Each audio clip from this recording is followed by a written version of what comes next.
Bonjour à tous et bienvenue salle 104. Dans ce nouveau rendez-vous, nous allons nous intéresser aux espaces urbains français, pour faire simple, les villes, et plus spécifiquement à ce que l'on appelle les aires urbaines dans le contexte de la mondialisation.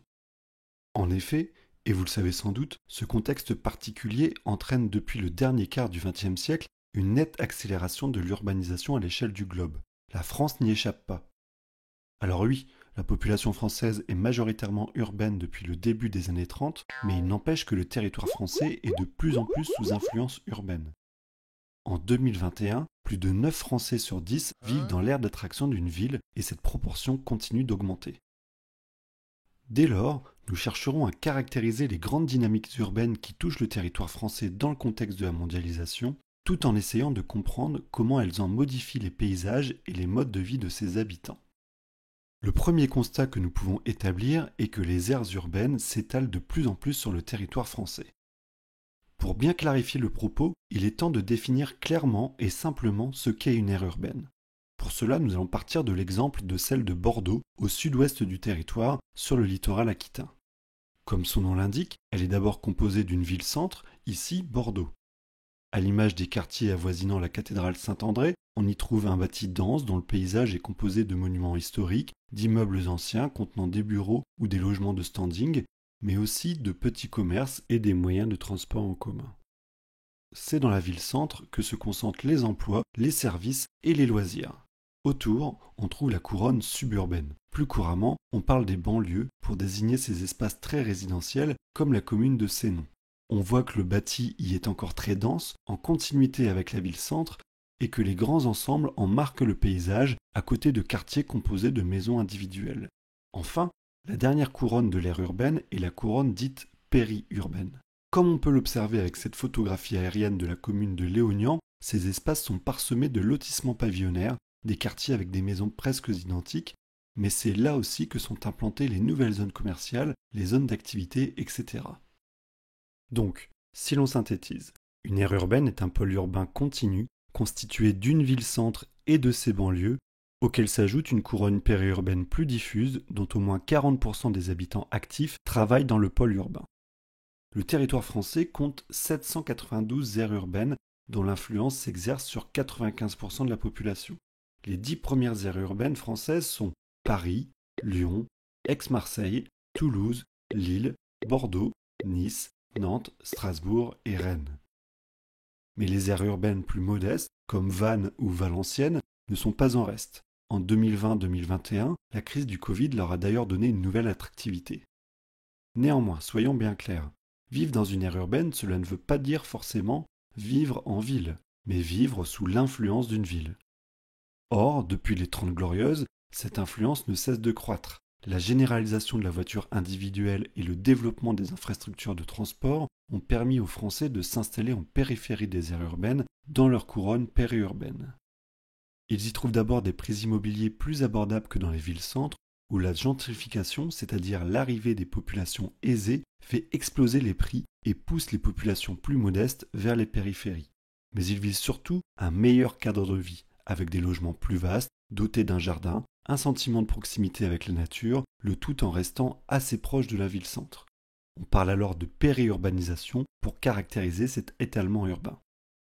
Cette dynamique géographique n'est pas sans conséquence. L'étalement urbain pousse les périurbains de plus en plus loin des villes-centres, où ils se rendent toujours pour travailler, avoir des loisirs ou accéder au commerce. Les temps de trajet augmentent donc de plus en plus. De même, les migrations pendulaires, ces allers-retours quotidiens, matin et soir, des périurbains entre leur résidence et la ville-centre, sont l'une des causes majeures des embouteillages qui touchent les aires urbaines. L'impact environnemental n'est pas en reste non plus, puisque la voiture reste reine. Cela entraîne une pollution atmosphérique marquée, mais pas seulement, puisque les routes et les parkings entraînent aussi une artificialisation des sols. Enfin, la multiplication des lotissements pavillonnaires se fait souvent au détriment des terres agricoles et des espaces naturels. L'influence croissante des aires urbaines sur le territoire français est donc extrêmement prégnante, mais à ce petit jeu-là, les aires métropolitaines se distinguent nettement. Les géographes parlent même de métropolisation du territoire, comme nous allons le constater dans notre seconde partie. Les aires métropolitaines sont des aires urbaines dont la ville-centre est une métropole. Pour faire vite, une grande ville concentrant des lieux de pouvoirs économiques, politiques et ou culturels, lui donnant une influence à une échelle donnée, nationale comme Nantes, européenne comme Lille, ou mondiale comme Paris. 12 aires métropolitaines sont réparties sur le territoire français. Y figurent les 10 grandes aires urbaines citées précédemment, ainsi que Grenoble et Montpellier.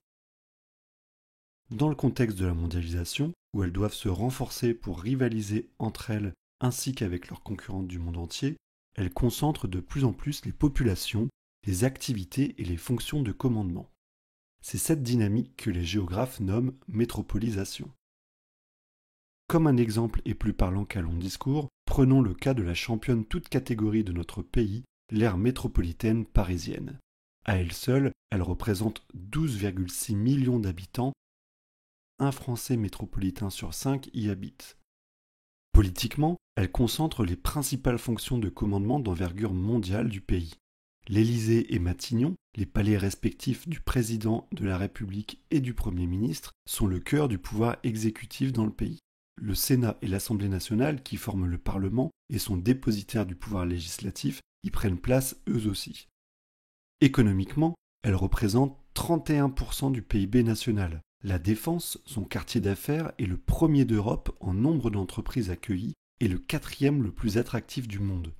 Il contient les sièges sociaux de grandes firmes transnationales françaises comme Total, ainsi que les sièges nationaux de grandes FTN étrangères comme Amazon.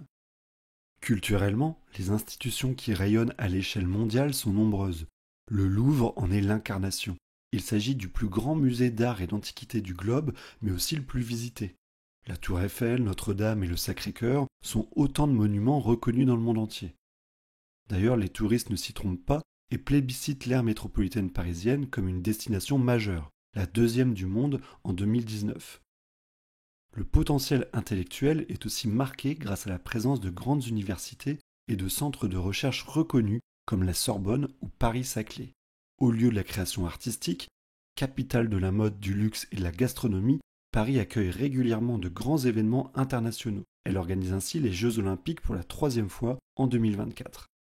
Enfin, dans le contexte de la mondialisation, l'aire métropolitaine parisienne est un hub majeur, redistribuant les flux mondiaux en France et en Europe grâce à ses aéroports comme Roissy, ses gares TGV comme la gare du Nord, son réseau de métro et ses autoroutes. À leur échelle, les aires métropolitaines de province sont aussi concernées par la métropolisation. On note d'ailleurs une forte croissance de celle du Sud et de l'Ouest. C'est sur ce constat que s'achève cette vidéo. Normalement, les grandes dynamiques urbaines qui touchent la France ne devraient plus avoir de secret pour vous. J'espère vous retrouver pour une prochaine vidéo. D'ici là, portez-vous bien.